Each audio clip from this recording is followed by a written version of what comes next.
Good மார்னிங்டா. Very morning, ma'am. Good good morning. Morning sir. Good மார்னிங்டா. Voice ஆடிபிளா? Yes, ma'am. Audible.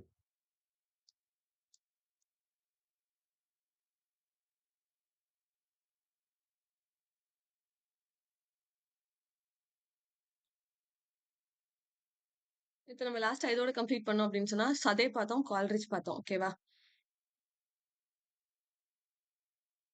சதே, கால்ரிட்ஜ்க்கு அடுத்தது William Blake மட்டும் மிச்சம் இருந்தாரு. எந்த வொர்க்ல வந்து சதே வந்து பைரன திட்டியிருப்பாருன்னு சொன்னேன்? எந்த வொர்க்ல ராபர்ட் சதே வந்து பைரன திட்டியிருப்பாரு? 2 பேருமே ஒரே ஒரு வேர்ட் மட்டும் மாத்தி எழுதியிருப்பாங்கல்ல. ஆர்டிகல் மட்டும். Adenoid. அடனாய் என்ன அடனாய்? அது இம்பார்ட்டன்டான பாயிண்ட் அது வந்து. என்ன இருக்குல்ல? சதே வந்து அ விஷன் ஆஃப் ஜட்ஜ்மெண்ட் அப்படின்ற ஒர்க்ல பைரன் வந்து சட்டானிக் ஸ்கூல் அப்படின்ற ஒரு வேர்ஸ் சொல்லி அட்டாக் பண்ணியிருப்பாரு. அதுக்கு பைரன் தான் என்ன ரிப்ளை பண்ணியிருப்பாரு அப்படின்னு சொன்னா த விஷன் ஆஃப் ஜட்ஜ்மெண்ட் அப்படின்னு சொல்லிட்டு. அது வந்து 1820, இது வந்து 1821ல பப்ளிஷ் ஆயிருக்கும் அப்படின்னு சொல்லிட்டு. பிகாஸ் லேக் பாய்டன் யார் திட்டினா, டெனிசனை யார் திட்டினா, கீட்ஸை யார் திட்டினா அப்படின்னு எல்லாமே பார்த்துட்டு இருக்கோம். அதே மாதிரியே இந்த ரொமாட்டிக் பீரியட்ல வந்து சதையும் பிரச்சனைக்குள்ள இருப்பாரு. சதை வந்து பைரனை பார்த்து சட்டானிக் ஸ்கூல்னு சொல்லி ஒரு வேர்டை வந்து யூஸ் பண்ணியிருப்பாரு. அதுக்கு பைரன் வந்து த விஷன் ஆஃப் ஜட்ஜ்மெண்ட்ல ரிப்ளை கொடுத்திருப்பாரு. 1820ல, இது வந்து 1821ல பப்ளிஷ் ஆயிருக்கும். ஓகேவா? அதே மாதிரி தாமஸ் லோ பீகாக் வந்து அவரோட ஒர்க் மெலன் கோட் அப்படின்ற ஒர்க்ல வந்து மிஸ்டர் ஃபெதர்நெட் அப்படின்னு சொல்லி சதையை வந்து கிண்டல் பண்ணிருப்பாரு. வேர்ட்ஸ்வர்த் வந்து பேப்பர் ஸ்டாம்ப்னு சொல்லியிருப்பாங்க. கால்ரிட்ஜ் வந்து மிஸ்டர் மிஸ்டிக் அப்படின்னு சொல்லியிருப்பாரு. ஸோ இது எல்லாமே இம்பார்ட்டன்டான பாயிண்ட்ஸ் பாக்குறோம் கால்ரிட்ஜுக்கு கீழே. ஓகேவா? அடுத்தது வில்லியம் பிளேக். வில்லியம் பிளேக் அப்படின்னு சொல்லும் போது ஹீஸ் அ ப்ராஃபட்டிக் அப்படின்னு சொல்லுவாங்க. ப்ராஃபட்டிக் பாய்ட்னு சொல்லுவாங்க. அதனால அவரோட ப்ராஃபட்டிக் ஒர்க்ஸ் அப்படின்னு சொல்லுவாங்க. அவரோட ஒர்க்ஸ் வந்து ப்ராஃபட்டிக் அப்படின்னு சொன்னா ஃபியூச்சர்ல என்ன நடக்க போகுது அப்படின்றத அனலைஸ் பண்ணி அவரோட ஒர்க்ஸ் வந்து இருக்கும் அப்படின்னு சொல்லுவாங்க. சோ இப்படி சொன்னது யாரு அப்படின்னா நார்த்ரோப் ஃப்ரை வந்து சொல்லியிருப்பாரு. ஓகேவா? நார்த்ரோப் ஃப்ரையோட அனாட்டமி ஆஃப் என்ன பார்த்திருக்கோம்? Anatomy of Criticism. Correct sir. Anatomy of criticism ரொம்ப முன்னாடி சொல்லி கொடுத்தது. நார்த்ரோப் ஃப்ரையோடது வந்து அனாட்டமி ஆஃப் கிரிட்டிசிசம். ஓகேவா? அனாட்டமி நிறைய படிச்சிருக்கோம். அதுல அனாட்டமி ஆஃப் கிரிட்டிசிசம் யாரோடது அப்படின்னு சொன்னா நார்த்ரோப் ஃப்ரையோடது. அண்ட் பிளேக்ஸ் அப்போக்லிப்ஸ் அப்படின்னு சொல்லி யார் ஒர்க் எழுதியிருப்பா அப்படின்னு சொன்னா ஹெரால்ட் ப்ளூம். ஹெரால்ட் ப்ளூமோட டேர்ம் என்ன? Taxonomy. டாக்ஸானமி சொல்லி கொடுத்தேன் நான். ஆகன்னு ஒண்ணு சொல்லி கொடுத்தேன். இன்னொன்னு எழுது. மிஸ்ரீடிங். ஓகேவா? ஹெரால்ட் ப்ளூம் அப்படின்னாலே மிஸ்ரீடிங் அப்படின்றது அவரோடது அப்படின்னு பார்த்தோம். அவருக்கு அனாட்டமி ஒன்னுன்னு சொல்லி ஒரு புக் அதே மாதிரி அவர் எழுதியிருப்பாரு. Anatomy of something. அதுக்கப்புறம் 2011ல அது வந்து பப்ளிஷ் ஆயிருக்கும். Anatomy of influence and anxiety of influence. 2 டேர்ம்லயுமே அனாட்டமி, ஆன்சைட்டி இந்த 2 வேர்டு மட்டும் மாறும். ஹெரால்ட் ப்ளூம்க்கு அந்த மாதிரி 2 ஒர்க்ஸ் இருக்கும். அது என்னன்றதை படிச்சுக்கோங்க அப்படின்னு சொன்னா. ஒன்னு வந்து 1957ல பப்ளிஷ் ஆகும், 2011ல பப்ளிஷ் ஆயிருக்கும்னு நினைக்கிறேன். ஓகேவா? அடுத்தது வில்லியம் பிளேக்கோட ஒர்க்ஸ் அப்படின்னு பார்க்கும்போது ஃபர்ஸ்ட் பொலிட்டிக்கல் ஸ்கெச்சஸ்ல தான் கதை ஸ்டார்ட்டே ஆகும். ஸோ பொலிட்டிக்கல் ஸ்கெச்சஸ் அப்படின்றது எப்போ பப்ளிஷ் ஆயிருக்கும்னா 1789ல பப்ளிஷ் ஆயிருக்கும். அதே 1789ல தான் songs of innocence, songs of experience இது ரெண்டுமே அது கீழே பப்ளிஷ் ஆன ஒரு பார்ட் ஆஃப் கலெக்ஷன். ஓகேவா? சாங்ஸ் ஆஃப் இன்னசென்ஸ் வந்து 1789, சாங்ஸ் ஆஃப் எக்ஸ்பீரியன்ஸ் வந்து 1794. இதுல சாங்ஸ் ஆஃப் இன்னசென்ஸ் வந்து டிசம்பர் 2024 நெட் கொஸ்டின் குரோனாலஜிக்கல் ஆர்டர்ல சாங்ஸ் ஆஃப் இன்னசென்ஸ் கொடுத்து அதோட இயர் என்னன்னு கேட்டிருந்தாங்க. ரெண்டுமே 17 அப்படின்றத ஞாபகம் வச்சுக்கோங்க. ஒரு பப்ளிகேஷன் 89, அடுத்ததோட பப்ளிகேஷன் 94. ஓகேவா? 5 இயர்ஸ் டிஃபரெண்ட்ல 2 கலெக்ஷனுமே பப்ளிஷ் பண்ணிருப்பாரு. சாங் ஆஃப் இன்னசென்ஸ்க்கு கீழே டோட்டல் எத்தனை போம்ஸ் இருக்குன்னா 23 போம்ஸ் இருக்கும். அதே மாதிரி சாங்ஸ் ஆஃப் எக்ஸ்பீரியன்ஸ் கீழேயுமே 23 போம்ஸ் இருக்கும். இன்னசென்ஸ் அப்படின்ற வேர்ட் உங்களுக்கு பார்த்தாலே தெரியும். அது வந்து ரொம்ப இன்னசென்ட்டா இருக்கிறது அப்படின்னு சொல்லுவோம்ல. சோ அதுக்கு கீழே தான் வந்து அவர் நிறைய போம்ஸ் எழுதியிருப்பாரு. The shepherd, the lamb, chimney sweeper, little black boy, cradle song, holy Thursday, the little lost girl, the little girl lost, the little girl found அப்படின்னு உள்ள ஒர்க் எழுதியிருப்பார். இதுல ஆல்ரெடி இந்த ஒர்க்ஸ் எல்லாம் நெட்ல வந்து question. The shepherd, the lamb, chimney sweeper, little black boy இது 4 ஒர்க்ஸுமே already net question பாக்குறோம். இந்த 4மே எது கீழே பப்ளிஷ் ஆகுது அப்படின்னா சாங்ஸ் ஆஃப் இன்னசென்ஸ் கீழே பப்ளிஷ் ஆயிருக்கு அப்படின்னு சொல்லிட்டு. கிளியரா இது? Yes, ma'am. Song of innocence, song of experience இது 2 கலெக்ஷனும் யாரோட இம்பார்ட்டன்டான கலெக்ஷன் அப்படின்னு சொல்லி பார்த்தா வில்லியம் பிளேக்கோடது. ஓகேவா? அடுத்து சாங் ஆஃப் எக்ஸ்பீரியன்ஸ் அது வந்து 1794ல பப்ளிஷ் ஆயிருக்கும். அது கீழே 23 போம்ஸ் இருக்கும். அது கீழே பப்ளிஷ் ஆன போம்ஸ் அப்படின்னு பார்க்கும்போது the clod and the pebble, sick rose, the fly, the angel, the tiger, poison tree, divine image. இதுல இந்த 2 ஒர்க் வந்து நெட் கொஸ்டின். த டைகரும் பாய்சன் ட்ரீ இது ரெண்டுமே ஆல்ரெடி நெட் கொஸ்டின் அப்படின்னு பார்க்குறோம் சாங் ஆஃப் எக்ஸ்பீரியன்ஸ் கீழே. ஓகேவா? டைகருக்கு ஸ்பெல்லிங் பார்த்துக்கோங்க. டிஐஜிஇஆர் இருக்கா, டிஒய்ஜிஇஆர் இருக்கும். இதை பார்த்ததுக்கு அப்புறம் தான் இது வந்து பிளேக்கோட ஒர்க் அப்படின்றத உங்களால கண்டுபிடிக்க முடியும். ஸ்பெல்லிங் வந்து அவர் வித்தியாசமா கொடுத்திருப்பாரு. ஓகேவா? தென் அவரோட next collection the marriage of hell and heaven. இது வந்து 1970ல இது வந்து அவர் பப்ளிஷ் பண்ணிருப்பாரு. இவ்வளவு நேரம் பார்த்த ஒர்க்ஸ் எல்லாமே songs of innocence and songs of எக்ஸ்பீரியன்ஸோட இயர் என்ன? 17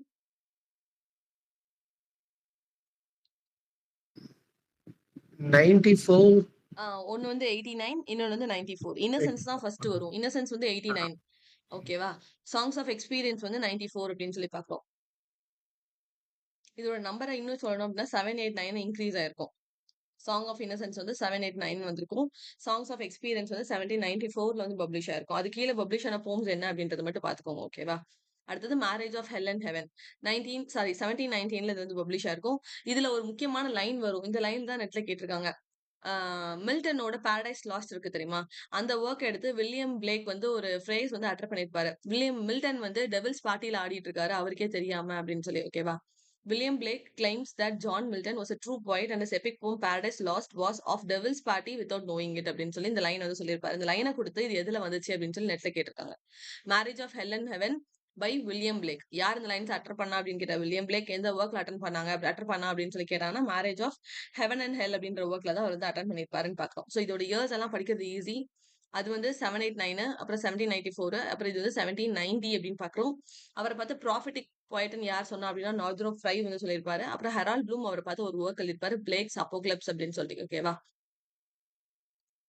இவரோட அதர் ஒர்க்ஸ் அப்படின்னு சொல்லி பார்க்கும்போது the visions of the daughter of the Albion, there is no natural religion, the first book of Urizen, the book of Los, the ghost of Abel. எனக்கு இதை மட்டும் படிங்க, தட் இஸ் எனஃப். ரிமைனிங் இருக்க works தெரிஞ்சு வச்சிருக்கணும். But still other ஒர்க்ஸ்ல வந்து த ghost of able மட்டும் படிச்சுக்கோங்க. ஓகேவா? இவரோட ப்ராஃபிட்டிக் புக்ஸ் 2 புக்ஸ் எழுதியிருப்பாரு. ஒன்னு வந்து Milton a poem in 2 books to justify the way of God to men.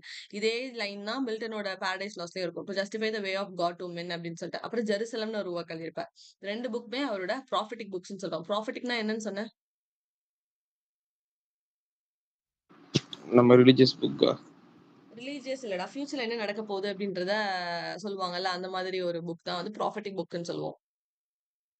அது எந்த ரிலீஜியஸையும் பர்டிகுலரா டிபெண்ட் பண்ணி கிடையாது. புரிஞ்சுச்சா ஃப்ரெண்ட்ஸ்? புரியுதுக்கா. ஓகே. சரி, வேணா என்ன ஆத்தர் பார்த்துட்டு இருக்கோம்? William Blake. William Blake. அவரோட 3 கலெக்ஷன் டைட்டில் என்ன?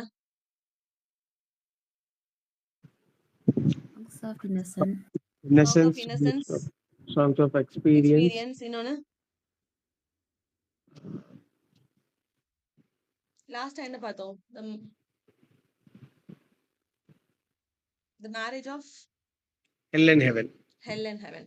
அப்ப பெல்ஸ் அண்ட் பொமோகிரானட்ஸ் யாரோடது? அதுவும் கலெக்ஷன் தான். Bells and pomegranates. அதுக்குள்ள பிப்பா பாசஸ்னு ஒரு புக் கூட எழுதியிருப்பாரு 1841ல. Browning. Robert browning. ஓகேவா? இந்த மாதிரி கலெக்ஷன் டைட்டில் ஞாபகம் வச்சுக்கோங்க. இவங்க ரொமான்டிக் ரைட்டர்ஸ்க்கு கீழே வர்றவங்க அப்படின்னு பாக்குறோம். ரொமான்டிக் ஏஜ்க்கு அடுத்து வர்றவங்க ராபர்ட் ப்ரௌனிங் வந்து. ஸோ அவரோட தான் பெல்ஸ் அண்ட் பொமோகிரானட்ஸ் எழுதியிருப்பாரு. அதுக்குள்ள பிப்பா பாசஸ் அப்படின்னு ஒரு ஒர்க் இருக்கு. நிறைய எழுதியிருப்பாரு. அதுல இம்பார்ட்டன்ட் ஆனது அப்படின்னு பார்க்கும்போது பிப்பா பாசஸ் 1841. ஓகேவா? இவரோடது பார்க்கும்போது மொத்தமே 3 டைட்டில் தான். Songs of innocence, songs of experience, marriage of hell and heaven. Other ஒர்க்ஸ்ல வந்து கோஸ்ட் ஆஃப் ஏபிள்னு ஒரு ஒர்க் எழுதியிருப்பாரு. அப்புறம் மில்டன், ஜெருசலம்னு சொல்லிட்டு. ஸோ மில்டன் வந்து டெவில்ஸ் பார்ட்டில ஆடிட்டு இருக்காரு அவருக்கே தெரியாம அப்படின்னு சொன்ன லைன் எதுல வரும் அப்படின்னா மேரேஜ் ஆஃப் ஹெல் அண்ட் ஹெவன்ல வரும். எந்த இயர்ல பப்ளிஷ் ஆயிருக்கும் அப்படின்னா 1790ல பப்ளிஷ் ஆயிருக்கும். ஓகேவா? Arrange the following text in critical theory in chronological order. இது உங்களுக்கு தெரியும்னு நினைக்கிறேன். ஸோ இயர்ஸ் என்ன? மிக்கேல் ஃபுகோவோட ஆர்காலஜிஸ் ஆஃப் நாலேஜ், ரொலாண்ட் பாத்தஸோட மித்தாலஜிஸ், ஜாக்வஸ் டெரிடாவோட ஆஃப் கிராமட்டாலஜி, ஜாக்வஸ் லெக்கானோடது எக்ட்ரிக்ஸ்னு உங்களுக்கு தெரியாது, ஜீன் பிராங்காய்ஸ் லயோடோடது the post modern condition report on knowledge. இதுல உங்களுக்கு 3 ஒர்க்குக்கு டெஃபினட்டா இயர் தெரியணும். இது கொஞ்சம் டவுட்ல இருக்கணும். ஃபர்ஸ்ட் டி வந்து சுத்தமா தெரியாது. எனக்கு இயர் சொல்ல முடியுமா ஃபர்ஸ்ட்ல? ரொலாண்ட் பாத்தஸோட மித்தாலஜிஸ் எந்த இயர்ல பப்ளிஷ் ஆயிருக்கும்? 1990. மிட்ல வருவாரு ரொலாண்ட் பாத்தஸ் வந்து.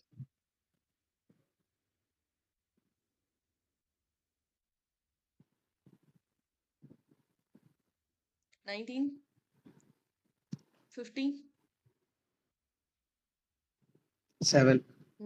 1957. ரொலாண்ட் பாத்தஸோட மித்தாலஜிஸ் எந்த இயர்ல பப்ளிஷ் ஆயிருக்கும் அப்படின்னா 1957ல பப்ளிஷ் ஆயிருக்கும்.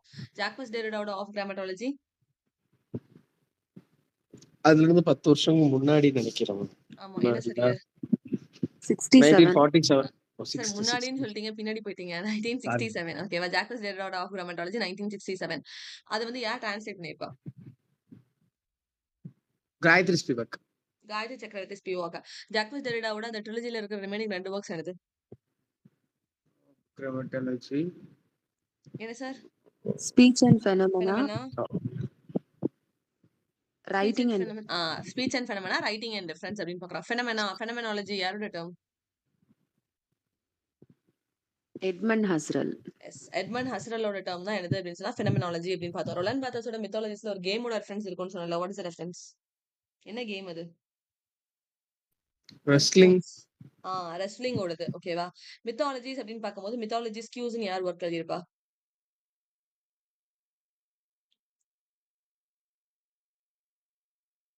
மித்தாலஜி ஸ்கியூஸ்னு யார் ஒர்க் எழுதியிருப்பா?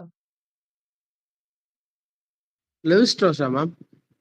கிளாட் லிவி ஸ்ட்ராஸ் அப்படின்னு சொல்லி பார்த்தோம். அவரோட டேர்ம்ஸ் என்னலாம்? Binary opposition. சூப்பர். இன்னும் ரெண்டு பில்டிங் பத்தி Recolier. பேசிருக்கல. ரெக்காலர், Bricolage. Bricolage and engineer. Engineer. ஓகேவா? அவரோட சாவேஜ் மைண்ட் ஞாபகம் இருக்கா? 1962ல பப்ளிஷ் ஆயிருக்கும். ஓகேவா? கிளாட் லிவி ஸ்ட்ராஸோட ஹிஸ் அ ஃப்ரெஞ்ச் ஆந்த்ரோபாலஜிஸ்ட் அப்படின்னு பார்த்தப்போ அவரோட ஃபர்ஸ்ட் ஒர்க் வந்து சாவேஜ் மைண்ட் 1962ல பப்ளிஷ் ஆயிருக்கும். மித்தாலஜி ஸ்கியூஸ்க்கு கீழே தான் வந்து 4 ஒர்க்ஸ் வந்து எழுதியிருப்பாரு. அந்த ரா அண்ட் குக்குடு, அந்த டேபிள் மேனர்ஸ், அப்புறம் ஏதோ நியூடுன்னு ஒரு ஒர்க் எழுதியிருப்பாரு. ஸோ அதெல்லாமே அந்த 4 ஒர்க்ஸ்க்கு கீழே வர்றது. ஓகேவா? ஸோ இது ரொலாண்ட் பாத்தோஸோட மித்தாலஜிஸ் வந்து 1957 பப்ளிகேஷன். ஜாக்வஸ் டெரிடாவோட ஆஃப் கிராமட்டாலஜி வந்து 1967 பப்ளிகேஷன். ஜாக்வஸ் லக்கானோட எரிட்டிக்ஸ் அப்படின்றது நமக்கு இயரே தெரியாது. We go to Jean François லையோட Postmodern Condition and Report on Knowledge. What is the publication year? 1979. கரெக்டா? 1979. ஓகேவா? இதுல நீங்க இன்னொன்னு ஏன் மறந்துட்டீங்க அப்படின்னா மிக்கேல் ஃபுக்கோட ஆர்கியாலஜிஸ் ஆஃப் நாலேஜ் எந்த இயர்ல பப்ளிஷ் ஆயிருக்கும்னா 1969ல பப்ளிஷ் ஆயிருக்கும். ஓகேவா? மிக்கேல் ஃபுக்கோட archaeologies of knowledge publication year வந்து 1969 அப்படின்னு பாக்குறோம். ஸோ ரிமைனிங் இயர்ஸ் பார்க்கலாம். மிக்கேல் ஃபுக்கோட ஆர்கியாலஜிஸ் ஆஃப் நாலேஜ் 1969, ரொலாண்ட் பாத்தோஸோட mythologies 1957, Jacques Derrida of grammatology 1967, Jacques லக்கானோட எக்ரிட்டிக்ஸ் வந்து 1966. லக்கானுக்கு நமக்கு ஆல்ரெடி ரெண்டு என்ன தெரியும்? ரெண்டு அவரோட டேர்ம். ஸ்டாண்ட் இன்னொன்னுடா மிரர் ஃபேஸ்னு ஒன்று எழுதியிருப்பாரு. ஓகேவா? மிரர்னு ஒரு வேர்டு வந்திருக்கும். மிரர் ஃபேஸ் அப்படின்னு சொல்லிட்டு ஜாக்வஸ் லக்கான் எட்கர் அலன் போட எந்த ஒர்க்கை பத்தி ஒரு மீட்டிங்ல பேசியிருப்பாரு? Jacques Lacan Philosophy of Composition ma'am. என்ன sir? Purloined letter. Purloined letter அப்படின்ற அந்த புக்கை பார்த்து ஜாக்வஸ் லக்கான் வந்து ஒரு மீட்டிங்ல பேசியிருப்பாரு. அந்த புர்னாய்டு லெட்டர் யாரோடது அப்படின்னு சொன்னா எட்கர் ஆலன் போவோடது அப்படின்னு சொல்லி பாக்குறோம். ஓகேவா? சோ இதுல இப்போ எக்ரிட்ரிக்ஸ் அப்படின்னு ஒரு ஒர்க்கையும் சேர்த்துக்கோங்க. அது பப்ளிகேஷன் இயர் வந்து 1966 அப்படின்னு பார்க்கணும். ஜீன் ஃப்ராங்கஸ் லாயரோட இயர் வந்து correct. The post modern condition a report on knowledge 1979. எக்ரிட்ரிஸ் அப்படின்ற புக் வந்து அவர் எழுதின புக் கிடையாது. அவர் கொடுத்த லெக்சர்ஸ் எல்லாத்தையும் ஒன்னா சேர்த்து ஒரு புக்கா வந்து பப்ளிஷ் பண்ணிருப்பாங்க. ஓகேவா? அதுதான் வந்து எக்ரிட்ரிஸ் அப்படின்றது. ஜாக்கஸ் லக்கானோட எந்த இயர்ல பப்ளிஷ் ஆயிருக்கு அப்படின்னா 1966ல பப்ளிஷ் ஆயிருக்குன்னு பாக்குறோம். கிளியரா question? Clear. which of the following works are categorized under science fiction அப்படின்னு கேட்டிருக்காங்க. இதுல இருக்கிற எந்த ஒர்க்லாம் வந்து சயின்ஸ் ஃபிக்ஷனுக்கு கீழே வரும் அப்படின்னு சொல்லி. இதுல இருக்க ஆத்தர் உங்களுக்கு யாராவது தெரியுமா? ஹக்ரி Murakami, Wendy Mass, Umberto Eco, Frank சம்வாட் அண்ட் கஷுஷிகுரோ. English patient. கஷுஷிகுரோடது இங்கிலீஷ் பேஷண்ட் கிடையாது. இங்கிலீஷ் பேஷண்ட் வந்து மிக்கேல் அடான்சியோடது 1992ல அவர் புக்கர் பிரைஸ் வாங்கியிருப்பாரு அந்த ஒர்க்குக்கு. ஓகேவா? பேஷண்ட் ஆயிட்டான் அப்படின்னு சொன்னதுக்கு ஏன் பேஷண்ட் ஆனா அப்படின்னு சொன்ன நான் சொல்லிக் கொடுத்தேன். உடஞ்சிருச்சு, அதனாலதான் மிக்கேல் அடான்சி அப்படின்றது அதோட ஆத்தர்னு நான் சொல்லிக் கொடுத்தேன். அதனாலதான் அவன் இங்கிலீஷ் பேஷண்ட் ஆகி ஹாஸ்பிட்டல் இருப்பான் 1992. ஞாபகம் இருக்கா சார்?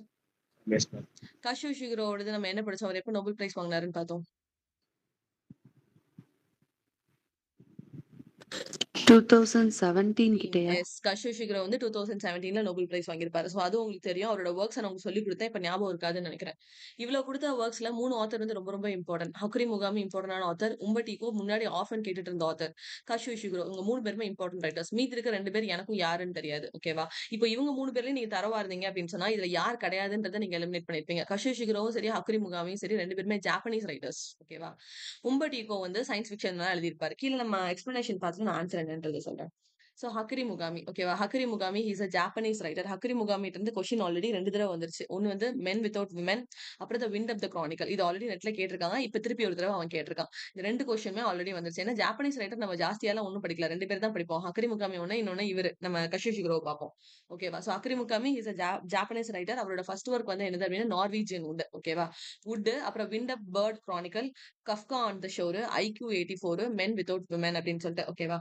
இது கதை நான் எப்படி ஞாபகம் இருந்துச்சுன்னா வுட்ஸ்ல தான் வந்து பேர்ட்ஸ் இருக்கும். அதனால நார்வீஜியன் வுட்ஸ். அந்த வுட்டோட நேம் என்ன? Norwegian woods. அப்புறம் wind up the bird chronicle. வுட்ஸ்ல வந்து பேர்ட்ஸ் இருக்குன்னு சொன்னேன். அதனால விண்ட் அப் பேர்ட் கிரானிக்கல். அப்புறம் அங்க ஷோர் இருக்கும். கஃப்கா ஆன் த ஷோர். அப்புறம் IQ 84 men without women. Already மென் வித்வுட் விமன் அப்படின்னு சொல்லி நமக்கு தெரிஞ்ச பிரிட்டிஷ் ஆத்தர் ஒரு புக் எழுதியிருப்பார். அவர் கூட 1954ல நோபல் பிரைஸ் வாங்கியிருப்பார். Who is that?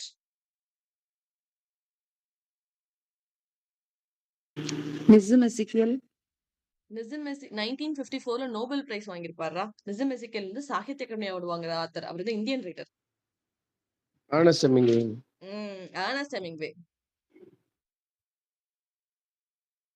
ஏர்னஸ்ட் ஹெமிங்வேயோட ஒரு இம்பார்ட்டன்டான ஒர்க் தான் மென் வித்வுட் விமன். அதை நான் சொல்லிக் கொடுக்கும்போது சொல்லிக் கொடுத்தேன். மென் வித்வுட் விமன் இன்னொரு ரைட்டரும் எழுதியிருக்காங்க, ஹக்குரி முகாமி அப்படின்னு சொல்லி. அப்ப அவர் உங்களுக்கு யாருன்னே தெரியாது அப்படின்றதுனால நீங்க எப்படி அதை காத்துல பறக்க விட்டுருப்பீங்க. நான் இங்க சொல்றேன், ஹக்குரி முகாமி வந்து ஜாப்பனீஸ் ரைட்டர். அவரோட இம்பார்ட்டன்டான ஒர்க் மென் வித்வுட் விமன். அதே ரைட்டர்ல யாரும் எழுதியிருக்கா அப்படின்னா ஏர்னஸ்ட் ஹெமிங்வேயும் எழுதியிருப்பாரு. ஓகேவா? ஏர்னஸ்ட் ஹெமிங்வேயோட புலிட்சர் பிரைஸ் வாங்கின ஒர்க் என்னது? Old Man and the Sea. See, எந்த இயர்ல மேம் பப்ளிஷ் ஆயிருக்கும்? 1952. 1952. அவரோட இன்னொரு ஒர்க் வந்து for whom the bell tolls அப்படின்னு ஒரு போம் பார்த்திருப்போம். அதுக்கு டைட்டில் எங்க இருந்து எடுத்திருப்பாங்க? For whom the bell tolls. Net question. For whom the bell டால்ஸ்க்கு டைட்டில் எங்க இருந்து எடுத்திருப்பாங்க? ஜான்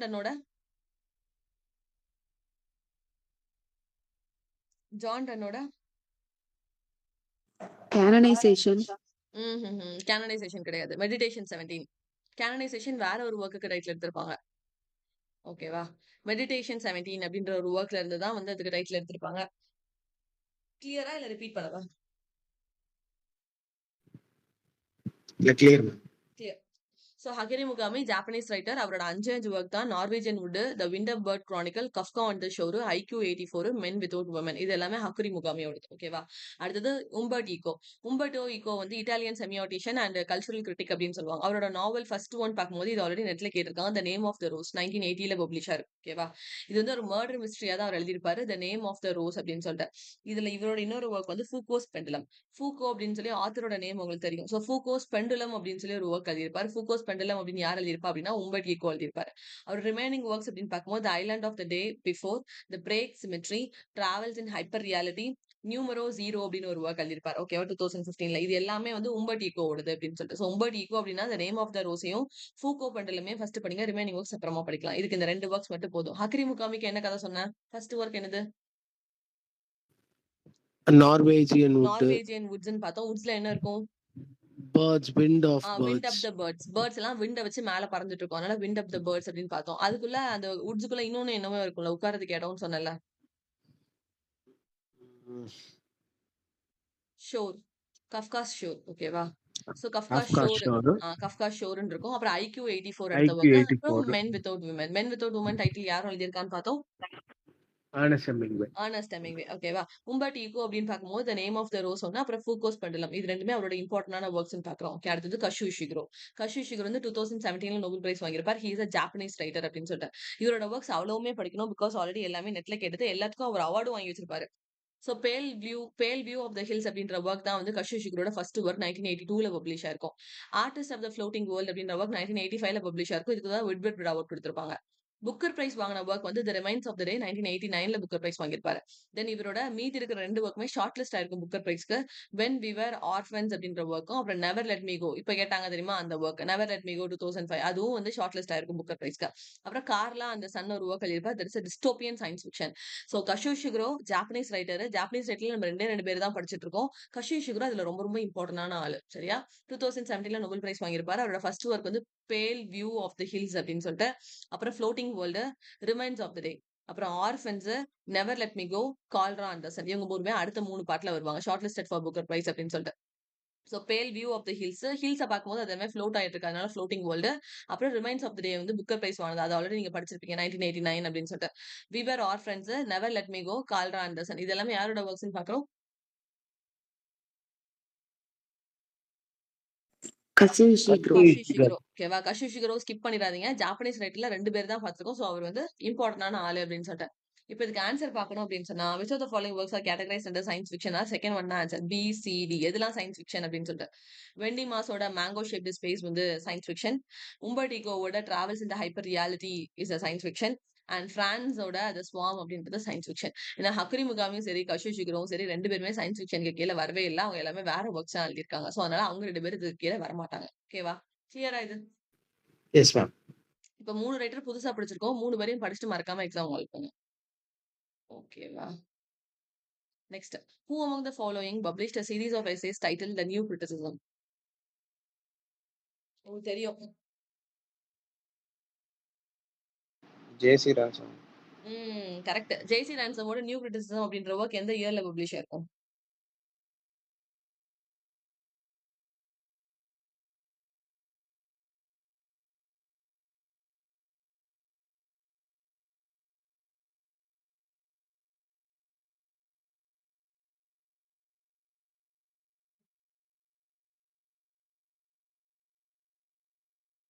ம் 1941 கரெக்ட். 1941ல அது வந்து பப்ளிஷ் ஆயிருக்கும். ஓகேவா? ஸோ நியூ கிரிட்டிசிசம் யாரோட ஒர்க் அப்படின்னா ஜேசி ரான்சமோடது. 1941ல அந்த ஒர்க் வந்து பப்ளிஷ் ஆயிருக்கும்னு பாக்குறோம். வில்லியம் கே விம்சாட்டுக்கும் மனோர் சி பியர்ட்ஸ்லிக்கும் நம்ம ஒரு ஒர்க் படிச்சிருக்கோம்ல. What is a work? நான் விம்சாட்டு பியர்ட்ஸ்லி ஞாபகம் வச்சுக்க சொன்னேன்ல ஒர்க் வந்து.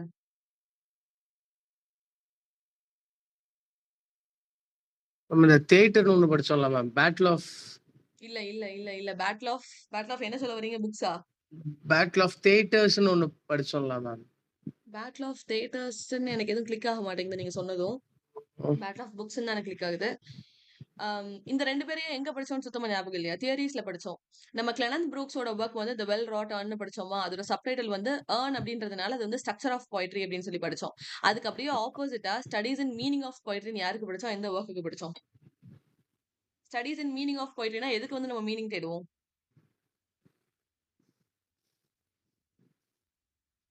Poetry. போயட்ரி இல்ல. நீங்க படிச்சிருக்கீங்க, உங்களுக்கு வேர்ட் மறந்து போச்சு. தி வெர்பல் ஐகான் ஞாபகம் இருக்கு அந்த work? Yes ma'am. Studies in meaning of poetry. நான் அதுக்கு என்ன சொல்லி கொடுத்தேன்? கிளெனந்த் ப்ரூக்ஸோட தி வெல் ராட் ஏர்ன் அப்படின்னு பார்க்கும்போது ஏர்ன்னா ஜாடின்னு அர்த்தம். அப்ப ஜாடிக்கு என்ன இருக்கும்? ஸ்ட்ரக்சர் இருக்கும். அதனால ஸ்டடீஸ் இன் ஸ்ட்ரக்சர் ஆஃப் போயட்ரின்னு படிச்சோம். வெர்பல் ஐகான் அப்படின்னா வெர்பல் அப்படின்னா வேர்டு. அப்ப அதுக்கு வந்து மீனிங் தான் படிப்போம். அதனால studies in meaning of poetry அப்படின்னு படிச்சோம். இந்த ஒர்க் யாரோடது அப்படின்னு சொன்னா வில்லியம் கே விம்சாட்டும் மனோர் சி பியர்ட்ஸ்லி இவங்க 2 பேரும் சேர்ந்து தான் அந்த ஒர்க் வந்து 1954ல இதை வந்து பப்ளிஷ் பண்ணிருப்பாங்க. இதுக்கு கீழே தான் இன்டென்ஷனல் ஃபாலசி அண்ட் அஃபெக்டிவ் ஃபாலசி அப்படின்ற 2 ஒர்க் வந்து பப்ளிஷ் ஆயிருக்கும். Intentional fallacy and affective fallacy அப்படின்னு 2 ஃபாலசி வந்து இதுக்கு கீழே தான் பப்ளிஷ் ஆயிருக்கும். கிளியரா? Yes ma'am. Intentional fallacy and affective fallacy இது ரெண்டுமே இம்பார்ட்டன்டான பாயிண்ட். குரோனாலஜில கேட்பாங்க. ஃபாலசி ஓகேவா? Intentional fallacy and affective fallacy இந்த 2 ஃபாலசியும் இதுக்கு கீழே தான் அவர் பேசியிருப்பாரு. The verbal icon studies in meaning of poetry publish ஆன year 1954. Intentional fallacy and affective fallacy அப்படின்னு சொல்லி பாக்குறோம். ஓகேவா? இது 54ஆ 52ஆன்னு ஒரு டவுட். எனக்கு யாராவது வேணா கூகுள்ல பார்த்து சொல்லுங்க. எனக்கு லைட்டா டவுட்டா இருக்கு. தப்பா சொல்லி கொடுத்துறோம். 52ஆ 54ஆ? ஐ ஹோப் 52 நினைக்கிறேன். சரியா? சோ ஜேசி ரான்சம் தெரியும். அவர் வந்து நியூ கிரிட்டிசிசம் 1941. விம்சாட் பியர்ட்ஸ்லி இவங்க 2 பேரும் சேர்ந்து வெர்பல் ஐகான் எழுதிருப்பாங்க. ஆலன் டேட் உங்களுக்கு ஏன் தெரியும்? Tension and poetry. Tension and poetry. ஓகேவா? எக்ஸ்டென்ஷன் அண்ட் இன்டென்ஷன் அதுல இருந்து டென்ஷன் அண்ட் போயட்ரி அப்படின்னு தலைவர் எழுதியிருப்பாரு. அப்ப ஆலன் பேட்டர்ன் நம்ம எதுல பார்த்தோம்? நேத்து தானே பார்த்தோம் ஆப்பிரிக்கன் ரைட்டர்னு ஆலன் பேட்டர்ன். கண்ட்ரின்னு ஸ்டார்ட் ஆகும். The country of beloved. Cry the beloved country. Correct தான். கிரை த பிலவுட் கண்ட்ரி அப்படின்னு சொல்லிட்டு ஆலன் பேட்டர்ன் எழுதியிருப்பாரு. ஓகேவா? அப்ப கிரை த பீகாக்னு யார் எழுதியிருப்பா? Anita Desai. Anita Desai. So cry the peacock அடுத்து செகண்ட் ஒர்க் என்ன வரும்?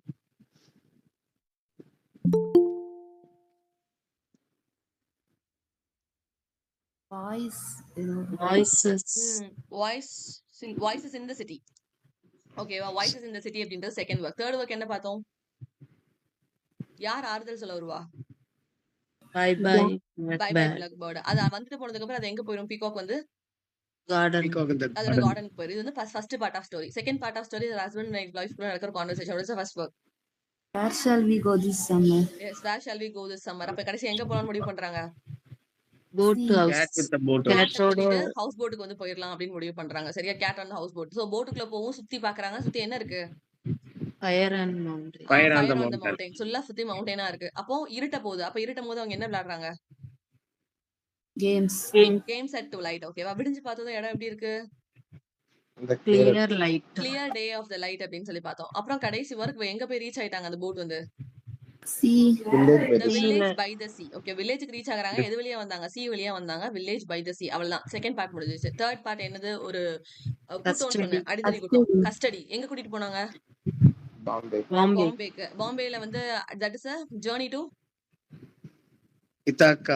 journey to இத்தாக்கா. Ithaca. ஃபோர்த் வரைக்கும் என்ன பண்ணானுங்க? அவனுக்கு வந்து நல்லா சோறும் போட்டாங்க, பட்னியும் போட்டாங்க. Feasting and Fasting, fasting. Fasting Fasting and and feasting அப்படின்னு பார்த்தோம். அப்ப ரிமைனிங் இருக்கிற 3 ஒர்க்ஸ் ஈஸியா இருந்துச்சு. ஒன்னு 2000ல பப்ளிஷ் ஆச்சு, அடுத்து 2004. what are the 3 works? Diamond Dust. Diamond dust, அடுத்தது zigzag. Half-Life. சிக்ஸாக் வே, அப்புறம் லாஸ்ட் ஏதோ ஆர்ட் ஆஃப் டிஃபரன்ஸா சம்பவம் ஏதோ வந்திருக்கும்னு நினைக்கிறேன். கரெக்டா? Half-Life னு வரும்ல. ஹாஃப் லைஃப் சீட் வந்து நீங்க எதுல படிச்சீங்கன்னா விஎஸ் நைபாலோடது. ஐஸ் ஒரே ஒரு நிமிஷம். Disappearance. the art of disappearance வந்து லாஸ்ட் ஒர்க் ஓகேவா. நீங்க யாரோ ஒருத்தங்க ஹாஃப் அ லைன்னு சொன்னீங்க அப்படிதானே? ஹாஃப் அலை வந்து எதுல வரும் அப்படின்னா விஎஸ் நைபாலோட கடைசி 2 ஒர்க்ல படிச்சோம். ஹாஃப் அலை மேஜிக் சீட் 2001 and 2004 அப்படின்னு சொல்லி அது பப்ளிகேஷன், தட் இஸ் சீக்வல் அப்படின்னு பார்த்தோம். விஎஸ் நைபாலோடது வந்து டாகோட ஸ்டோரி ஞாபகம் இருக்கா? Yes, ma'am. அதுலதான் வந்து Mystic கடைசி 2 Dog. ஒர்க் வந்து மிஸ்டிக் மசூர்னு நம்ம கதை ஸ்டார்ட் பண்ணோம். அப்புறம் ஒரு பொண்ணு வந்து சஃபரேஜ் ஆனா, அதனால சஃபரேஜ் ஆஃப் எல்வீரா அப்படின்னு பார்த்தோம். அது எங்க இருக்கு Street அப்படின்னு சொல்லி பார்த்தா பார்த்தோம். மிகுல் ஸ்ட்ரீட்ல இருக்கு. அந்த Welcome இடத்துல யாரோட வீடு Street. இருக்கு? விஸ்வாஸ். ஹவுஸ் ஆஃப் மிஸ்டர் பிஸ்வாஸ்ன்னு பார்த்தோம். அவன் எப்படிப்பட்ட ஆளு? விஸ்வாஸ். அவன் எப்படிப்பட்ட ஆளு?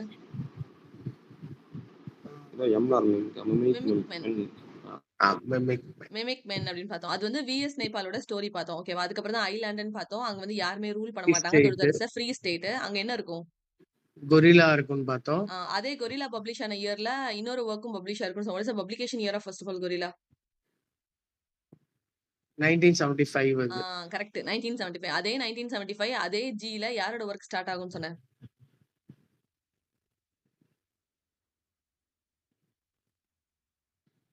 அதே 1975 Salman Rushdieயோட Grimace. கிரிமஸ். சல்மான் ருஷ்டியோட கிரிமஸும் அதே 1975 அதே ஜில தான் அது ஸ்டார்ட் ஆகும் அப்படின்னு சொன்னேன். சரியா? சோ அதுதான் வந்து விஎஸ் நைபாலோடது. இப்போ நம்ம பார்த்தது யாரோடதுன்னா அனிதா தேசாயோடது. ரெண்டு ஸ்டோரியும் கிளியரா? Yes ma'am. Girls clear. Yes, ma'am. ஓகேவா? இந்த இருக்கு பாருங்க. William K Wimsatt. William K வெம்சாட்டோட தான் verbal icon studies in meaning of poetry 1954 தான். ஐ எம் சாரி, இடத்துல 52 போட்டாங்க. எனக்கே ஒரு கன்ஃபியூஷன் இருந்துச்சு. So 54 ஓகேவா. So studies and meaning of poetry 1954 publication. யார் கூட சேர்ந்து எழுதியிருப்பா அப்படின்னா மனோர் பியர்ட்ஸ்லி அப்படின்னு பார்த்தோம். இதுக்குள்ள வர எஸ்ஏஸ் தான் வந்து intentional fallacy and affective fallacy 1946 and 1948 அப்படின்னு பார்க்குறோம். இவரோட அதர் ஒர்க்ஸ்ல வந்து ஹேட்ஃபுல் கான்ட்ரரிஸ் அப்படின்னு ஒரு ஒர்க் எழுதியிருப்பாரு. அப்புறம் லிட்டரரி கிரிட்டிசிசம் எ ஷார்ட் ஹிஸ்டரி அப்படின்னு சொல்லிட்டு இந்த லிட்டரரி கிரிட்டிசிசம் எ ஷார்ட் ஹிஸ்டரி வந்து தலைவர் யார் கூட எழுதியிருப்பாரு அப்படின்னா கிளன் ப்ரூக்ஸ் கூட சேர்ந்து எழுதியிருப்பாரு. ஓகேவா. அப்புறம் ஆலன் டேட். ஆலன் டேட் அப்படின்னால அவரோட ஜேர்னல் வந்து ஃபிஜிட்டிவ் அப்படின்னு பார்த்தோம். அவங்களோட நாவல் எதுன்னு பார்த்துக்க சொன்னா இந்த ஃபாதர்ஸ் அப்படின்னு பார்த்தோம் சொன்னோம். அப்புறம் டென்ஷன் அண்ட் போயட்ரி 1938ல பப்ளிஷ் ஆயிருக்கும். அதுல தான் எக்ஸ்டென்ஷன் அண்ட் இன்டென்ஷன் அப்படின்னு சொல்லி பார்த்தோம். இதுல 2 போம் வந்து அனலைஸ் பண்ணிருப்பாங்க. த வைன் அப்படின்ற ஒர்க் பை ஜேம்ஸ் தாம்சனையும் hymn to light by Abraham Cowley அப்படின்னு சொல்லிட்டு. அப்ப லைஃப் ஆஃப் ஆப்ரகாம் கவுலி அப்படின்னு யார் ஒர்க் எழுதிருப்பா? Life of Abraham Cowley, that is the first work in 52 lives.